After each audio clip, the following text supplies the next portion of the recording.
এক রাতের আগুনে সবকিছু পুড়ে ছাই, তবু অক্ষত থেকে গেল তারকেশ্বরের মন্দির।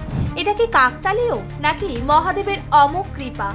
1812 সালে এক ভয়াবহ কাল রাতে তারকেশ্বরের শহর যখন গভীর ঘুমে আচ্ছন্ন, হঠাৎ করেই চারপাশের বসতি আর বাজার এলাকায় ভয়ঙ্কর আগুন ছড়িয়ে পড়ে।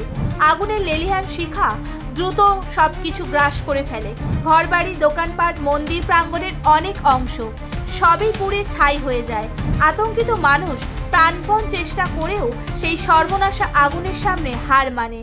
সকলের মনে একটাই ভয় ছিল, প্রাচীন এই মন্দিরটি কি আর অক্ষত থাকবে? কিন্তু সকালে যখন আগুন নিভে গেল, ধোঁয়া কাটতেই মানুষ দেখতে পেল এক অবিশ্বাস্য দৃশ্য। চারিদিকে কেবল ছাই আর ধ্বংসস্তূপ, অথচ মন্দিরের মূল গর্ভগৃহ, তার ভেতরে পবিত্র শিবলিঙ্গ এবং মন্দিরের মূল কাঠামোটি এক বিন্দুও ছোঁয়া লাগেনি। এটি সম্পূর্ণ অক্ষত অবস্থায় দাঁড়িয়ে আছে, যেন কিছুই হয়নি। এই অলৌকিক ঘটনা দেখে লোকেরা ছুটে এসে মাটিতে মাথা ঠুকল, কারণ সবাই বলল শুধু শিবের কৃপাতেই এই মন্দির টিকে গেল, অন্যথায় এ অসম্ভব। ইতিহাসবিদ ও গবেষকরা এই বিস্ময়কর ঘটনার বিবরণ বিশ্লেষণ করেছেন।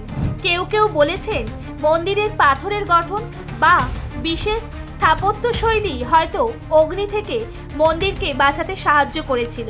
হয়তো মন্দিরের নির্মাণের সময় এমন কিছু উপাদান ব্যবহার করা হয়েছিল যা আগুন প্রতিরোধী। তবুও অগণিত ভক্ত এবং বহু মানুষের চোখে এ ঘটনা অলৌকিক ছাড়া কিছু নয়। তারা মনে করেন মহাদেবের অলৌকিক শক্তি মন্দিরকে রক্ষা করেছে। আজও মন্দিরের পুরানো কাঠামোগুলিতে আগুনের পোড়া দাগ এবং পোড়া কাঠের মৃদু গন্ধ সেই রাতের সাক্ষ্য দিয়ে যায়, যা বিশ্বাসীদের কাছে অলৌকিকতারই প্রতীক। তারকেশ্বরের এই অগ্নিকাণ্ডের গল্প শুধু ইতিহাস নয়, এটা বিশ্বাসের অটুট সাক্ষ্য। এটা প্রশ্ন তোলে, এমন ঘটনা কি নিছক কাকতালীয়, নাকি সত্যিই মহাদেবের অলৌকিক লীলা? ভিডিওটি ভালো লাগলে লাইক ও ফলো করুন, আর আপনার মতামত কমেন্টে জানান। আগুনের মধ্যেও কিভাবে বেঁচে থাকে ভক্তির শক্তি।